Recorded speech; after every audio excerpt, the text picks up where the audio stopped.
días. Este, bueno, yo soy Ignacio Cervantes y el tema que vamos a ver hoy es enfermedad renal crónica. Ahora, ¿qué va a ser la enfermedad renal crónica?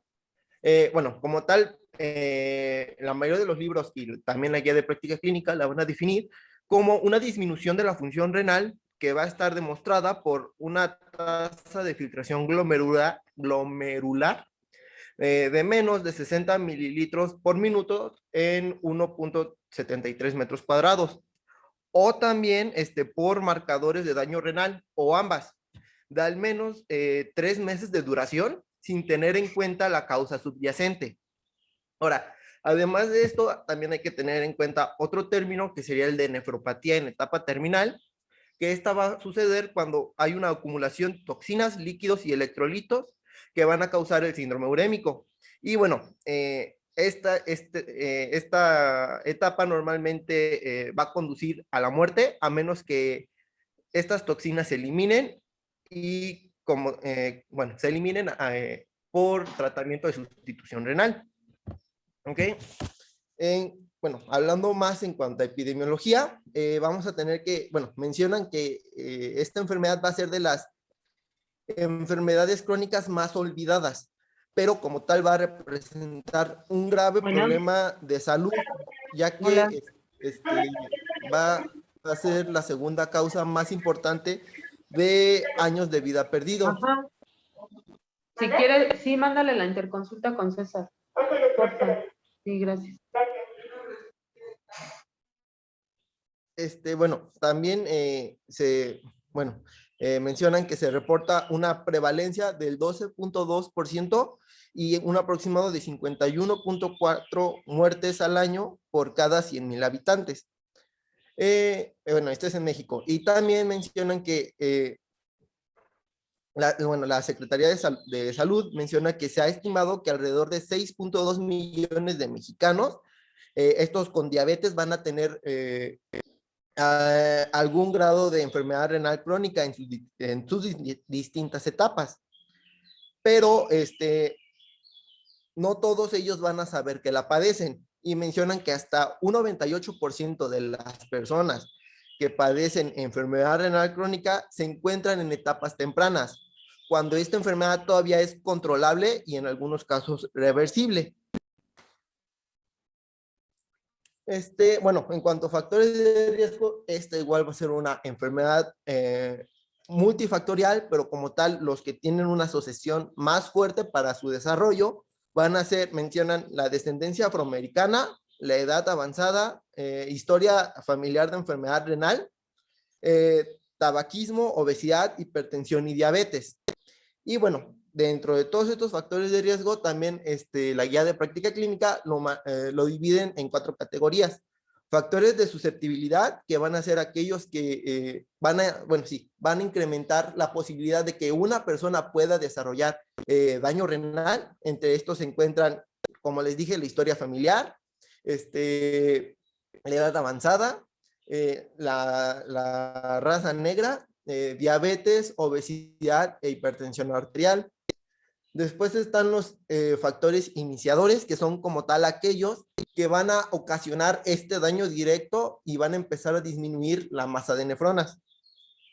Esta como tal, bueno, en estas incluyen las enfermedades autoinmunes, también enfermedades sistémicas, como ya les dije, diabetes e hipertensión, y los fármacos nefrotóxicos, principalmente igual los AINES.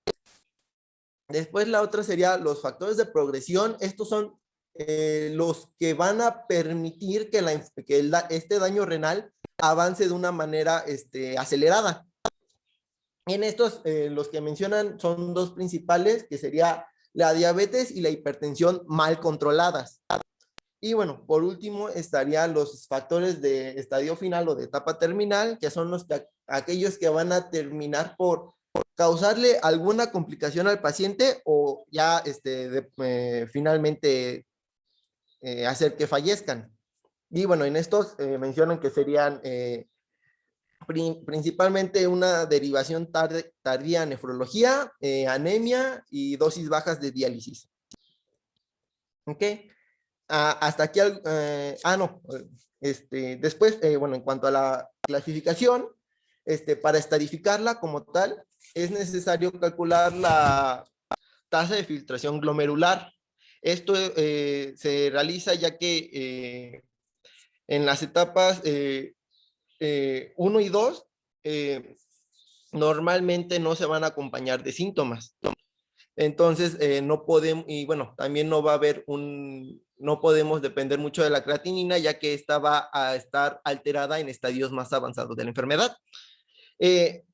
Después, si la enfermedad llega a progresar a los estadios 3 y 4, van a ser más notables las complicaciones de esta enfermedad manifestadas clínicamente y también por medio del laboratorio.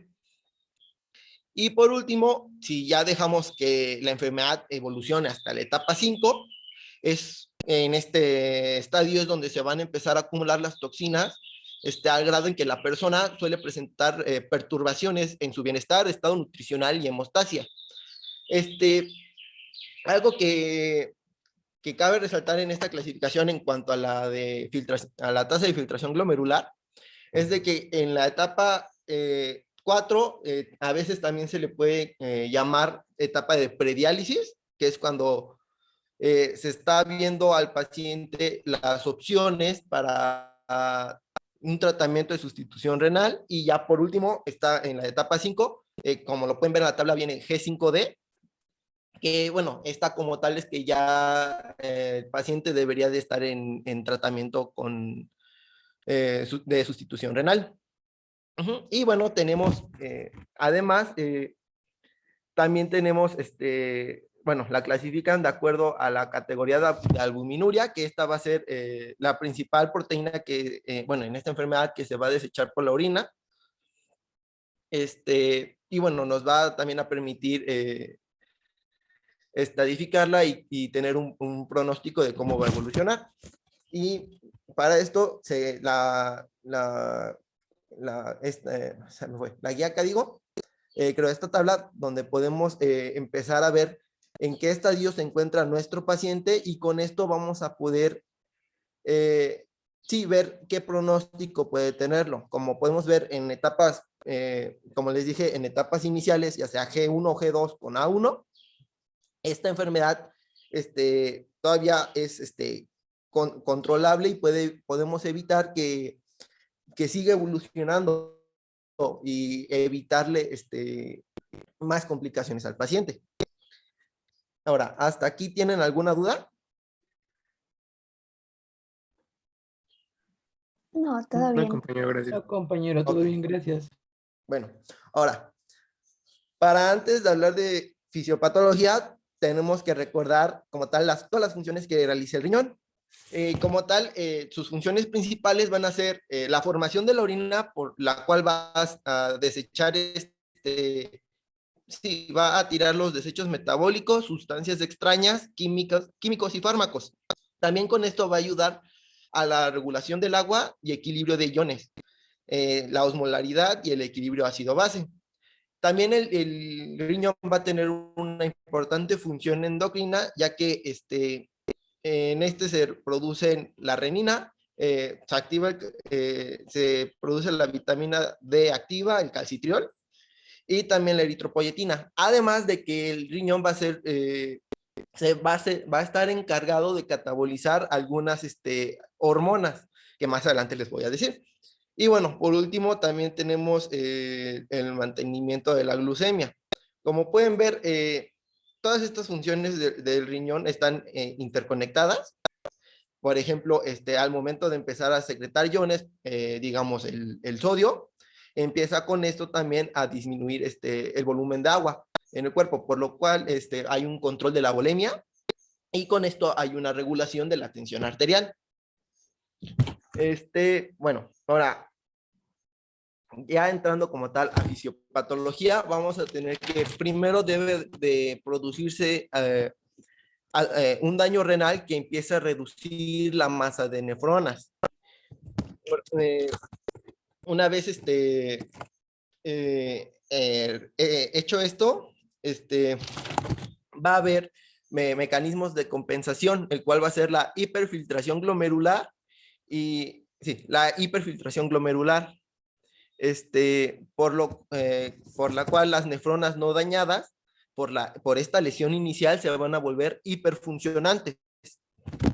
Ahora, mientras se vuelven hiperfuncionantes estas nefronas, toda esta presión hidrostática capilar que va a estar aumentada y también este aumento de la carga de filtración va a inducir todavía una más lesión glomerular e indirectamente daño tubular. Esto va a causar, mencionan que causa daños directos a las células endoteliales, aumentando la tensión de la pared capilar glomerular y también va a causar daño en las células mesangiales y a estas las va a estimular, este daño las estimula para que produzcan citocinas como el factor de crecimiento transformante beta y el factor de crecimiento derivado de plaquetas.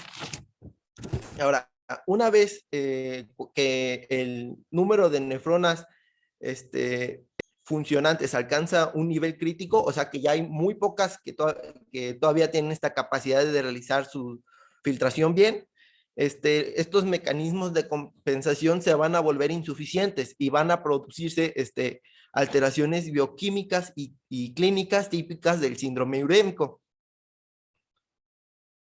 Ahora, sí, entrando en cuanto a las alteraciones de algunas funciones específicas, en cuanto a las alteraciones del equilibrio hidroelectrolítico y ácido básico, mencionan, bueno, por parte del sodio y el agua, normalmente estos se van a mantener de forma aceptable hasta fases avanzadas, pero ya una vez que no se puedan seguir excretando cargas excesivas de estos, se va a producir sobrecarga de volumen, hipertensión arterial y edema.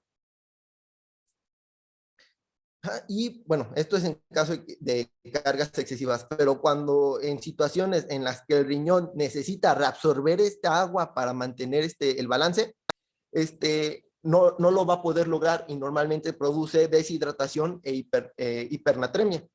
Ahora, por parte del potasio, mencionan que igual se va a mantener el balance hasta fases avanzadas, pero una vez que no puedan excretarse estas cargas excesivas de potasio, se va a empezar a producir hipercalemia.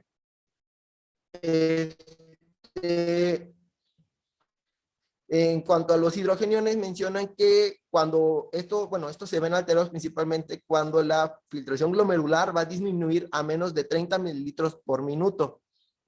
Y bueno, con esto se empieza a producir la retención de hidrogeniones y más adelante se hace una acidosis metabólica.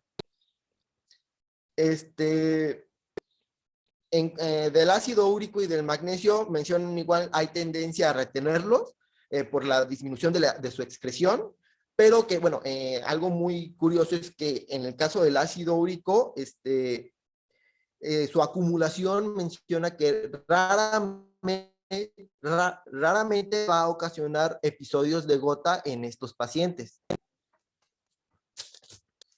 Y bueno, ya pasando a lo del calcio y fosfato, bueno, menciona que conforme va a avanzar la enfermedad, como lo pueden ver en este esquema, la excreción renal de fosfato va a disminuir. Esto va a estimular la producción del factor de crecimiento de fibroblastos 23 por parte de los osteocitos. Este factor lo que va a hacer es inhibir al cotransportador sodio-fósforo en el tubo contorneado proximal. Esto va a resultar en un aumento de la excreción renal de fósforo. Ahora, también este factor de crecimiento va a inhibir además a la 1-alfa hidroxilasa, lo que va a reducir la producción de la vitamina D activa.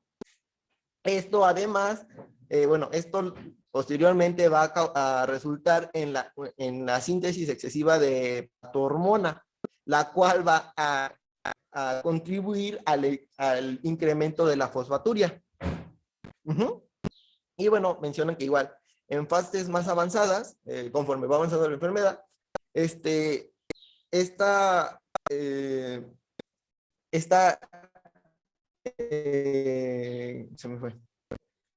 Esta excreción de fósforo ya no va a ser suficiente, por lo cual va a empezar a haber hiperfosforemia, hipocalcemia y además disminución de la vitamina D3 activa. Después tenemos que, bueno, también va a haber una acumulación de solutos orgánicos. Mencionan que, bueno, como les dije, el riñón es encargado de excretar sustancias como lo son los productos del catabolismo proteico y, bueno, otras sustancias exógenas. Pero en esta enfermedad no va a tener esa capacidad o va a estar disminuida. Y menciona que se va a empezar a generar un acúmulo, sí, se va a empezar a generar la acumulación de toxinas urémicas. Estas como tal van a ser las sustancias que van a contribuir a la disfunción generalizada de los órganos y sistemas en esta enfermedad. Dentro de estas, como lo pueden ver en la tabla, son varias, pero cabe recalcar, por ejemplo, la urea, que, bueno, esta mencionan que si bien se presenta más bueno, su acumulación se da más en las etapas avanzadas, lo que va, lo que va a hacer en el organismo es que va a inhibir la regulación extrarrenal de potasio y también va a inhibir la síntesis de óxido nítrico por parte de los macrófagos. También está, por ejemplo, las guanidinas, que estas de lo que se van a encargar va a ser, bueno, lo que van a hacer es que inhiben la producción del superóxido de los neutrófilos y también va a inhibir la respuesta de los linfocitos killer. Y por último sería también mencionar por parte de la paratormona, que bueno, esta lo que nos va a ocasionar es que va a ser un estímulo del catabolismo proteico y además nos va a ocasionar va a haber originar calcificaciones en los tejidos. ¿Hasta aquí de la fisiopatología alguna duda? Todo bien, gracias, todo bien, gracias. Todo bien.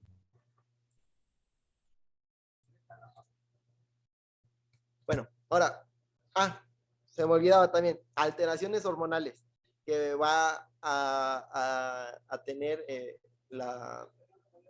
esta enfermedad. Bueno, como les dije, los riñones normalmente van a producir la eritropoyetina y la vitamina D.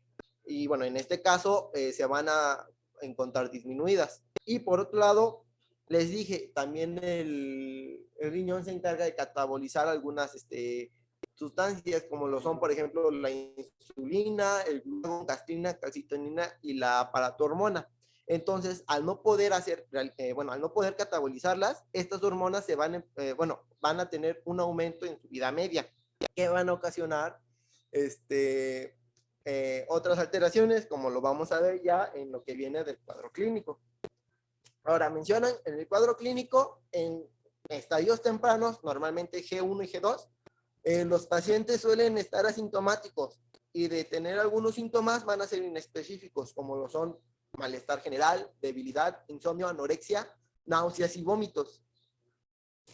Pero ya conforme se empiece a ir avanzando esta enfermedad y empieza a haber un aumento de estas sustancias en el cuerpo, empiezan a desencadenar diferentes síntomas en todos los organismos, en todos los órganos.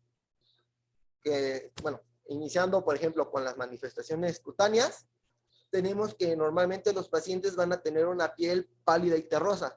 Va a estar pálida por la anemia y, bueno, terrosa por la hiperpigmentación secundaria a un aumento de la hormona estimulante de los melanocitos y también por la retención de los carotenos y urocromos.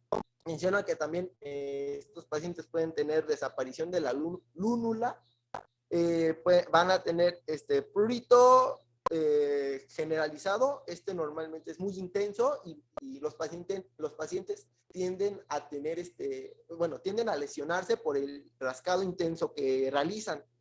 Y bueno, este prurito es generado por los depósitos de fosfato cálcico en la piel. Después tenemos algo que, bueno, una lesión característica que sería la escarcha urémica. Esta, bueno, como lo pueden ver, va a dar como un aspecto blanquecino a la piel, ya que, bueno, esta se genera por la cristalización de la urea que va a estar contenida en el sudor. Entonces, el sudor se evapora, pero los cristales de urea se quedan en la piel y van a concederle este aspecto. Después, en cuanto a manifestaciones cardiovasculares, bueno, estas mencionan que las alteraciones cardiovasculares van a ser las más frecuentes en cuanto a la morbimortalidad de los pacientes. Entre estos podemos encontrar una hipertensión arterial, como ya les dije, la sobrecarga de volumen, secundaria a la retención de sodio y agua, y en menor medida al aumento de la producción de renina. También mencionan que los pacientes tienden a tener una aterosclerosis aumentada, lo cual va a desencadenar como tal, puede desencadenar al desarrollo de una cardiopatía isquémica. Bueno, también mencionan que puede haber insuficiencia cardíaca, esta sería principalmente congestiva, igual por sobrecarga de volumen y también por la misma hipertensión arterial. También puede haber trastornos del ritmo, estos principalmente por alteraciones hidroelectrolíticas y también puede ser por calcificaciones del sistema de conducción. Y bueno, por último tendríamos la pericarditis urémica. Esta menciona que se ve relacionada por valores altos de BUN, de nitrógeno ureico, que es cuando, bueno, se desarrolla cuando son mayores a 120 miligramos sobre decilitro. Menciona que, bueno, el cuadro como tal de esta pericarditis urémica va a ser similar a la pericarditis de cualquier otra causa, pero sin la elevación del segmento ST y de la onda T en el electrocardiograma. Después, manifestaciones pulmonares, mencionan edema pulmonar, este es principalmente igual de origen cardiogénico, por las causas que ya le mencioné en alteraciones cardíacas. Mencionan que también se puede generar un pulmón urémico, que van a ser, bueno, este se caracteriza por, bueno, en la radiografía por infiltrados de tipo alveolar, mencionan que es en alas de mariposa. Mencionan también que puede haber infecciones pulmonares frecuentes, esto porque, como ya les dije, va a haber alteraciones en la respuesta inmune. Y bueno, también puede haber, podemos encontrar fibrosis y calcificaciones pulmonares. En cuanto a las manifestaciones neurológicas, mencionan igual el accidente cerebrovascular por la aterosclerosis acelerada que van a presentar los pacientes, pero también al momento de que se empiecen a acumular las toxinas urémicas, se va a presentar lo que es la encefalopatía urémica, que bueno, esta menciona que, bueno, en la tabla pueden ver los síntomas, pero mencionan que inician con insomnio, incapacidad para concentrarse, alteraciones en la memoria, confusión y desorientación, y puede llegar a estados más avanzados, donde pueden generar hasta coma. Después tenemos las manifestaciones digestivas. Menciona que son, en estos predominan las náuseas y vómitos. Mencionan que estos son principalmente matutinos, pero igual ya conforme va avanzando la enfermedad, pueden ser a cualquier hora. También los pacientes pueden llegar a presentar una anorexia intermitente y esta anorexia combinada con las náuseas y vómitos pueden llegar a dar una malnutrición en el paciente. Algo que también menciona que se puede encontrar en estos pacientes es lo que llaman hedor o fetor urémico, que esto, bueno, mencionan que va a ser un olor amoniacal o urinoso en el aliento. Y bueno, va a estar acompañado de un sabor metálico en la boca. Esto, bueno, este efecto se va a dar por la transformación de la urea en amonio dentro de la saliva. Y bueno, mencionan igual que los pacientes pueden presentar lesiones inflamatorias o ulcerativas a lo largo de todo el tracto digestivo. Y estos pueden llegar a evolucionar a una hemorragia digestiva. Y bueno, después tenemos las hematológicas. Mencionan que va a haber anemia, por como les dije, una producción deficiente de eritropoyetina, y también, bueno, mencionan que va a haber un aumento de la eritrocatéresis secundaria a la uremia.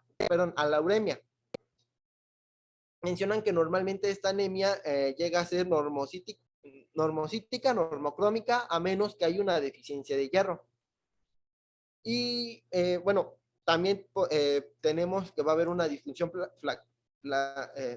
plaquetaria, y bueno, esto combinado con un aumento de la fragilidad capilar, va a dar, bueno, le va a dar a los pacientes una tendencia a sangrados fáciles, a hematomas de fácil aparición, y o sea, es literal. Los pacientes apenas, bueno, algunos apenas chocan con algo, pero no es un golpe muy fuerte y ya le sale un hematoma grande. Y bueno, también en cuanto a, como les dije, en sistema inmune, va a haber una capacidad fagocítica de los leucocitos disminuida. Después tenemos manifestaciones óseas.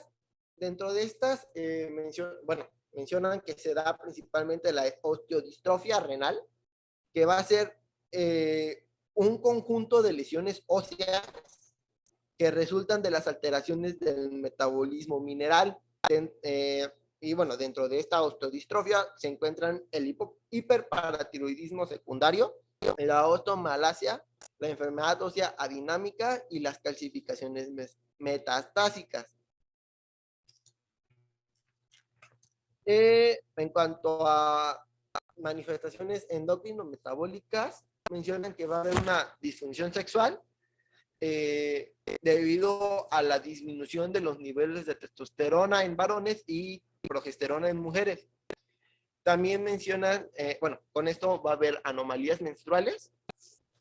Después, en cuanto mencionan que los niveles de la hormona del crecimiento suelen estar elevadas, pero hay resistencia al efecto de esta hormona, por lo que en niños urémicos mencionan que hay retraso en el crecimiento.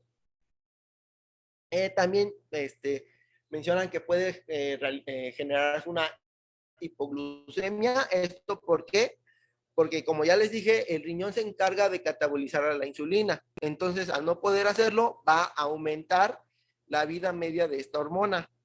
Por lo tanto, su efecto va a estar por más tiempo. Y bueno, por último, también hay hiperlipemia con elevación principalmente de triglicéridos y VLDL. Y además va a haber una disminución de la actividad de la proteína lipasa. Esto es, bueno, esto como tal que les acabo de explicar de la hiperlipemia va a ser el mecanismo como tal de la aterosclerosis acelerada. Ok. Hasta aquí del cuadro clínico. ¿Alguna duda? No, compañero. Ok, bueno, seguimos con diagnóstico. Mencionaba la guía de práctica clínica que, bueno, se podría utilizar la creatinina sérica, ya que si bien esta va a reflejar la capacidad del filtrado renal, pero no se recomienda hacerla como único examen. ¿Por qué? Porque no va a ser sensible a menos que el daño renal sea lo suficientemente importante como para comprometer su habilidad de filtrado. Por lo cual se prefiere otras dos opciones, que sería primero la estimación de la tasa de filtración glomerular, ya sea por cualquiera de estas fórmulas que les puse. Mencionan que principalmente se ocupa la CKD-EPI y la MDR4. Pero como tal, la primera, bueno, sí, la CKD-EPI va a ser más precisa y va a tener menos sesgos. Por otra parte, la MDR4, esta menciona que se va a recomendar en pacientes adultos con diabetes. Y por otro lado, la de Cockcroft-Gold menciona que va a ser más precisa en cuanto a la predicción de la mortalidad. Ahora, mencionan que como tal, para establecer que un paciente tiene, bueno, sí, se ha considerado enfermo renal, tienen que presentar al menos dos mediciones de esta filtración glomerular con valores menores a 60 mililitros por minuto en un periodo de 3 meses. Y bueno, por otro lado tenemos la albuminuria, que bueno, como tal, ya les dije, la albúmina va a ser la proteína más importante que se va a perder a través de la orina en esta enfermedad. Esta lo que nos va a proporcionar va a ser una medición más específica y sensible de los cambios de la permeabilidad glomerular. Y bueno, menciona que se recomienda su medición en pacientes de alto riesgo, principalmente en diabéticos e hipertensos, para la detección temprana de la enfermedad. Y bueno, con estas dos mediciones que ya les dije, podemos ahora sí definir los criterios para la enfermedad renal crónica, que sería la presencia de al menos uno de estos dos, sean marcadores de daño renal o disminución de la tasa de filtración glomerular durante al menos 3 meses. Y bueno, también mencionan que se puede realizar una ecografía renal. Esta es la prueba de imagen de elección, ya que nos va a permitir visualizar ecogenicidad, tamaño, asimetrías, posición, estado de los riñones, y también nos va a dar una diferenciación córtico-medular. Esto va a ser muy importante, ya que nos va a permitir excluir que haya la presencia de una obstrucción del tracto urinario. Y como tal, las indicaciones para esto va a ser a todas personas que, sí, a todos los pacientes que tengan una progresión acelerada de la enfermedad, también que tengan hematuria visible o persistente, que tengan síntomas de obstrucción del tracto urinario y que tengan una tasa de filtrado glomerular de menos de 30 mililitros por minuto. ¿Ok? Ahora, pasando al tratamiento, como lo pueden ver en el esquema, como tal, la enfermedad, bueno, sí, la enfermedad renal crónica no va a tener, no va a tener cura. Lo que se va a tratar de hacer es prevenir su progresión, evitar que progrese a estadios más avanzados o que cause que el paciente desarrolle complicaciones o fallezca. ¿Ok?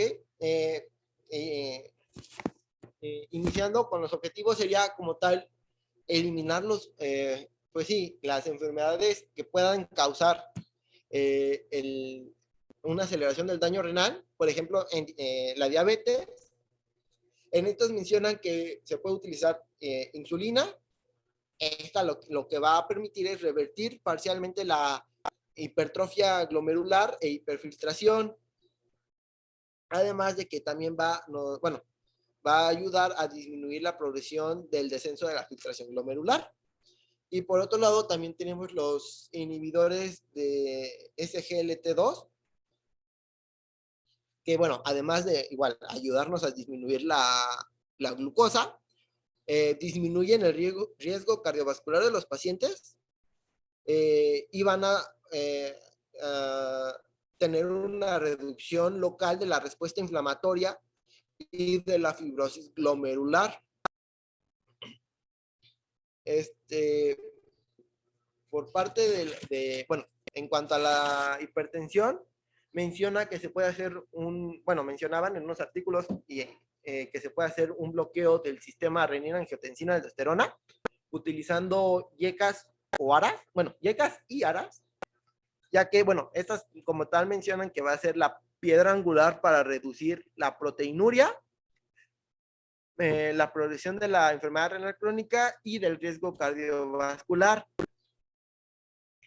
Y mencionan que de preferencia se pueden utilizar ambos para una mayor disminución de la proteinuria, pero puede traer efectos adversos como lo es una falla renal aguda, pero bueno, esta va a depender más que nada de las dosis, no de la combinación.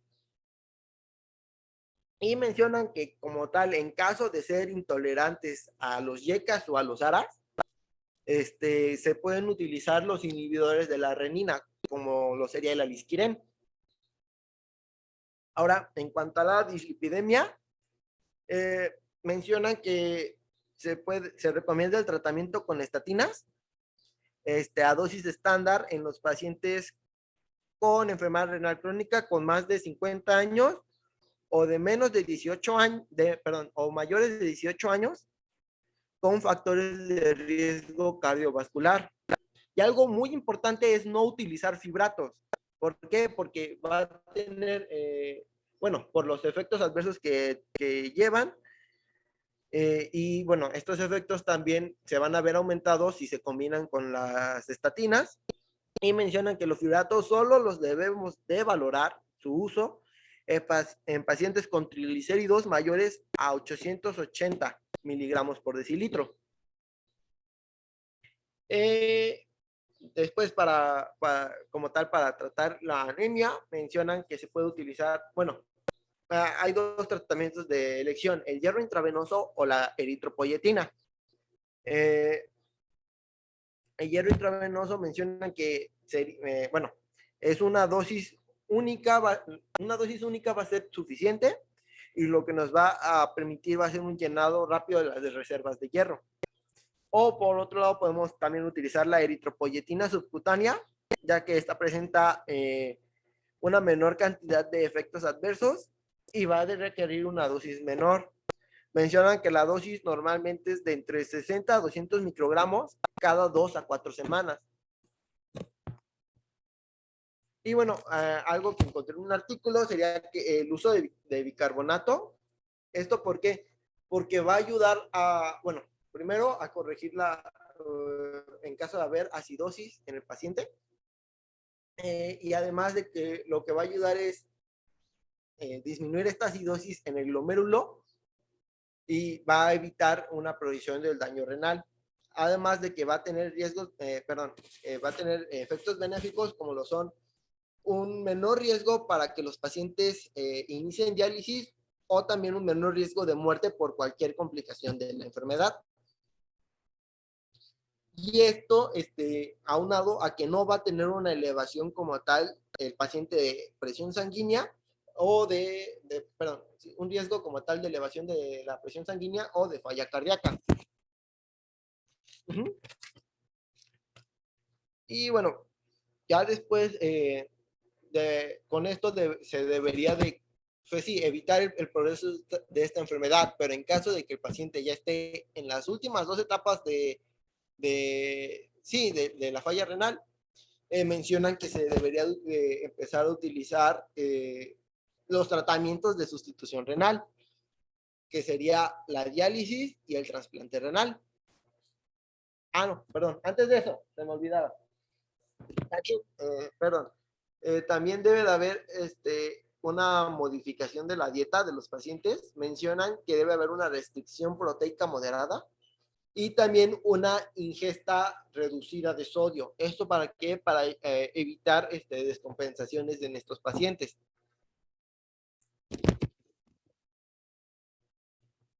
Ahora sí, pasando a estos tratamientos de sustitución renal, vamos a tener como tal primero la diálisis en cualquiera de sus dos procedimientos. pero como tal, el proceso de la diálisis va a ser un procedimiento terapéutico por el cual se van a eliminar sustancias tóxicas presentes en la sangre. Y bueno, el primer método sería la hemodiálisis, que va a ser, ya ahora sí, dializar la sangre a través de una máquina que lo que va a hacer es circular la sangre del paciente desde una arteria hacia el filtro de diálisis y ya posteriormente, una vez filtrada, regresarla. Esta menciona que esta hemodiálisis va a ser intermitente, de 3 a 5 horas, 3 veces a la semana. Y bueno, mencionan que esta normalmente se puede aplicar en algún centro especializado o una clínica. Y bueno, pero como tal, estos pacientes pueden tener problemas de infección, también pueden tener accidentes técnicos y bueno, igual que todo, trastornos psicológicos. Y algo muy importante que la mortalidad de estos pacientes, bueno, les va bien a estos pacientes, la mortalidad va a ser de entre un 8 al 10% al año. Pero ¿cómo decirlo? La contra de este tratamiento es que va a ser muy costoso. Aproximadamente mencionan que va a ser de entre 50,000 a 75,000 dólares al año por paciente. Y bueno, podemos, pero también está la otra técnica que sería como tal la diálisis peritoneal, que en eso lo que se va a, bueno, esto lo que consiste es, pues sí, utilizar el peritoneo como tal, para membrana para la membrana, para sustituir el filtro de diálisis, ya que el líquido el líquido de diálisis se va a introducir por medio de un catéter al espacio peritoneal, y este líquido se va a quedar ahí, unas horas en el espacio peritoneal para ya después sacarlo y bueno, con eso se permite que haya esta depuración de las toxinas. Mencionan que va a ser, va a ser el tratamiento de elección en cuanto a diálisis. Menciona que la técnica más utilizada sería la diálisis peritoneal ambulatoria crónica, que es realizar de entre 3 a 5 intercambios diarios, empleando de 1 a 2 litros en cada uno. Pero como tal, estos pacientes tienen más riesgos de complicaciones, principalmente de infección del peritoneo o esclerosis peritoneal, por lo que va a ser, una vez que se presentan esas complicaciones, el paciente sí puede llegar hasta fallecer. Y bueno, por último tendríamos, ahora sí, el trasplante renal como tal. Lo que nos va a permitir, lo que va a lograr es que haya un restablecimiento de la fisiología y química del cuerpo casi normales, aunado a que el paciente va a tener una dieta menos restrictiva. Pero las contras es de que, como todo trasplante, va a haber supresión inmunológica, lo cual nos va a dar susceptibilidades a infección, o incluso también puede haber riesgo a que haya un rechazo del trasplante. ¿Sí? Bueno, eso sería todo de mi parte. No sé si tengan alguna duda.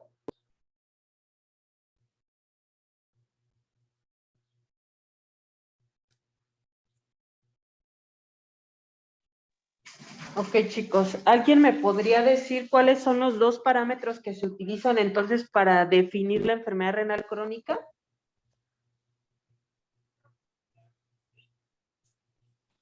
Albúmina y tasa de filtración glomerular. Bueno, son algunos. Ajá, los dividimos en dos, estructural y funcional. Ajá, funcional, filtrado glomerular. Estructural, ajá.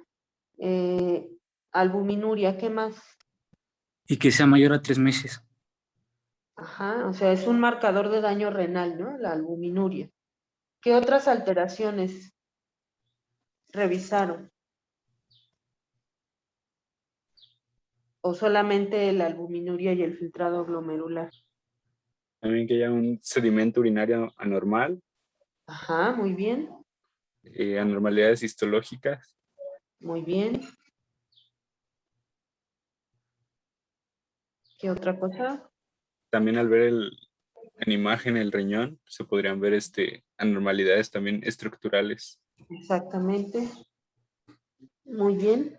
¿Alguna otra que sepan? Ajá, por ecografía se ven pequeños. Y en diagnóstico con diabetes, si se hace exploración física de fondo de ojo y encontramos retinopatía diabética, podemos encontrar igual nefropatía. Ajá, bueno, por estadística pensaríamos que pudiera tener el paciente ya nefropatía diabética, ¿no? Ujú. Otras son alteraciones electrolíticas que también pueden ser marcadores de daño renal, ¿de acuerdo? Entonces, para que no se queden con la idea que solo la disminución del filtrado glomerular y la albuminuria son parámetros para diagnosticar esta enfermedad.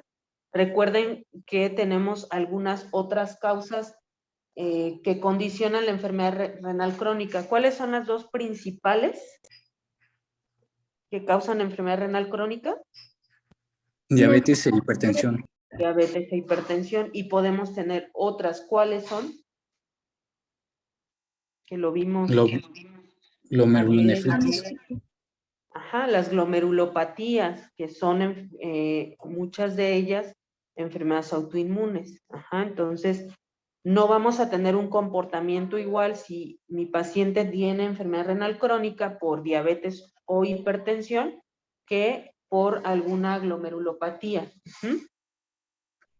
Muy bien. ¿Alguien de ustedes sabe o conoce alguna otra clasificación de albuminuria aparte de la micro y macroalbuminuria?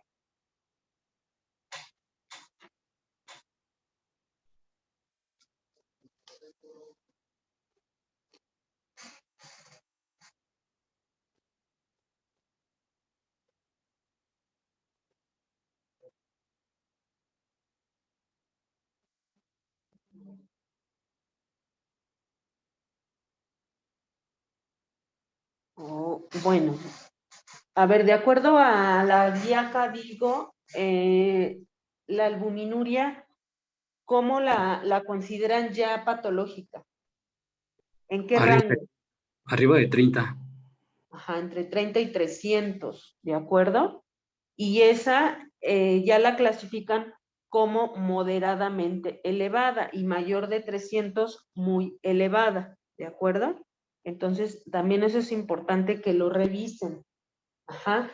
Recuerden que la enfermedad renal crónica es un problema grave de salud a nivel mundial, ajá, por el costo que implica esta enfermedad.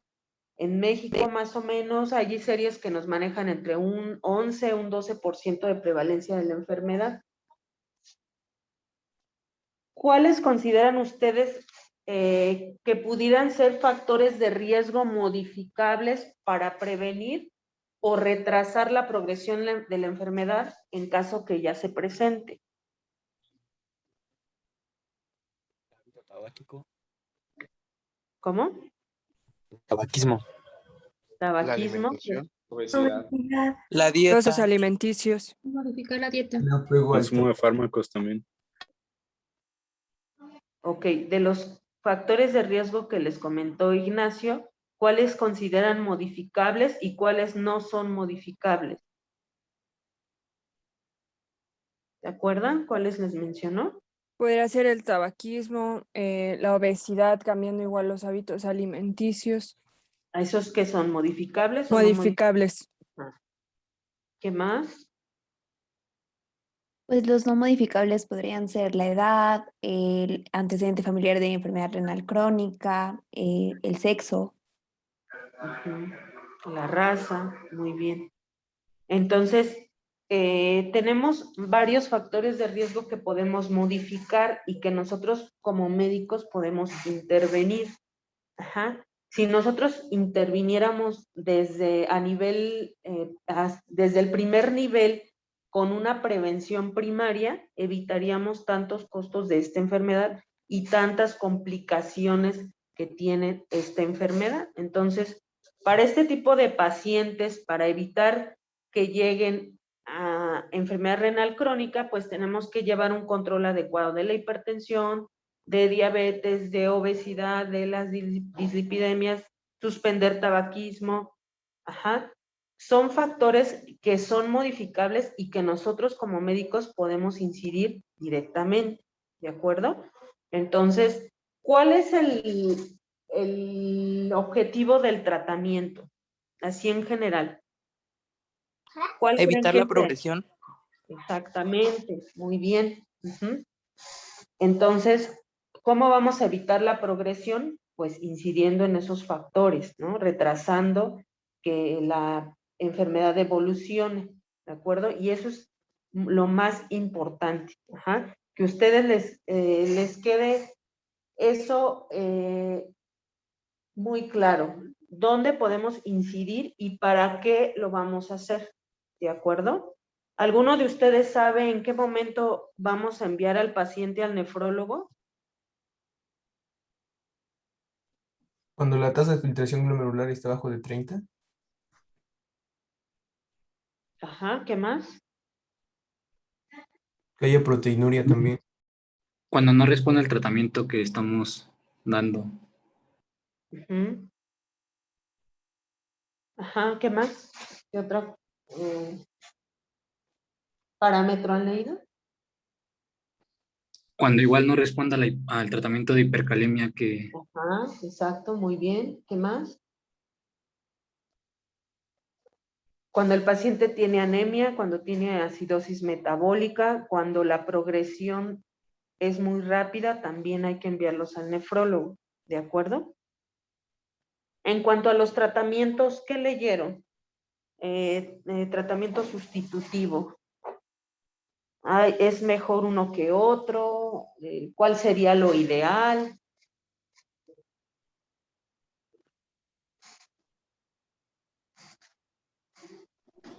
pues el mejor tratamiento sustitutivo es el trasplante renal, pero es muy tardado y aparte también hay consecuencias y se tiene que esperar de 2 a 3 años y pues es muy difícil a final de cuentas obtener un riñón. ¿Y qué Ajá, es mejor? ajá, sí, termina. El riñón de un donador vivo que el riñón de un donador muerto y ya. Ok. Efectivamente, sería lo ideal. En nuestro país, pues no tenemos tan al alcance esta terapéutica. En Estados Unidos o en países desarrollados, pues es el tratamiento prácticamente de primera línea. Evidentemente, pues no los van a someter a un trasplante de inmediato. Primero inician un tratamiento sustitutivo y luego ya los someten para poderlos someter al protocolo de trasplante. Pero sería lo ideal, ¿no? Ok, entonces, ¿en cuántos estadios se divide la enfermedad renal crónica? En 5. Bueno, en realidad serían 6, ¿no? Porque el estadio 3 se divide en A y B, ¿no? Para que no se les olvide. Ajá. ¿Cuál es la importancia de esta clasificación? ¿Solamente clasificar a nuestro paciente o tiene alguna relevancia adicional? Pues la relevancia es de que cada grado tiene un nivel de mortalidad y en cada grado se manifiestan diferentes cosas. ¿Qué más? Para ver el manejo de los pacientes. Exactamente. Ajá. También eso es importante. Ajá. ¿Qué le voy a hacer a mi paciente? Recuerden, si han visto la clasificación, generalmente nos la ponen como en un semáforo. Entonces, nos ponen los colores del semáforo y eso, pues, evidentemente nos marca una alerta cuando ya tenemos a los pacientes en estadios avanzados. En cuanto a los pacientes que tenemos en prediálisis, ¿cuánto tiempo antes es lo ideal tenerlo ya? ¿Leyeron algo al respecto? Si es un paciente que ya lo está viendo el nefrólogo, ya lo enviaron ustedes al nefrólogo, está ya en un estadio 4.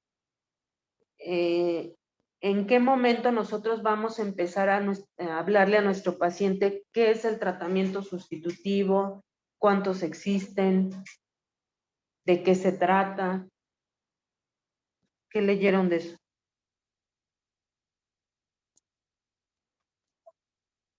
¿Cuánto tiempo antes de que empecemos el tratamiento sustitutivo vamos a orientarle sobre todo eso? Para que llegue al tratamiento de manera adecuada y no se vuelva esto una urgencia, que ya saben que esto incrementa la mortalidad, ¿no? Si tenemos un paciente con síndrome urémico, a un paciente que lo hemos estado vigilando y que lo sometemos a un tratamiento sustitutivo de manera programada.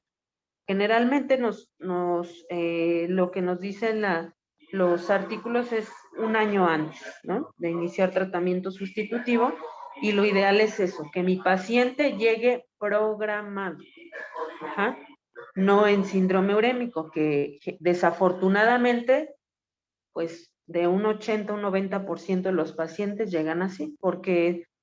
Porque a veces la orientación que se les da no es completa, no es adecuada, no es la correcta, y deciden no tomar el tratamiento sustitutivo. Entonces, acuden a los servicios de urgencias, pues ya que se sienten muy mal, ya que vienen con muchas complicaciones. Muy bien, chicos. Muy bien, Ignacio, tu exposición. ¿Alguna otra cosa que quieran comentar? No, doctora, muchas gracias. Ok. No, doctora, todo bien. Entonces, Muy no- bien muy bien la exposición, doctora Exacto. Erika, en realidad muy bien, muy buena presentación, abordó todo.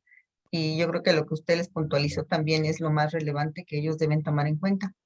Y qué Sí, bueno que doctora. los hace participar, porque creo que eso es lo que también interesa, que ellos se pongan atentos y que, bueno, que participen más, chicos, hagan lo posible por participar más.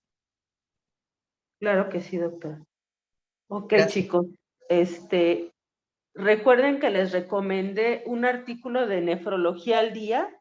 Se actualizaron este año y el año pasado, y tenemos la revisión de enfermedad renal crónica para que lo revisen. Ajá. Viene muy, muy completa de todos los aspectos que les mencionó Ignacio, para que complementen su tema del día de hoy, ¿ok? Entonces nos vemos, bueno, nos escuchamos y nos vemos el lunes, ajá, con el siguiente tema.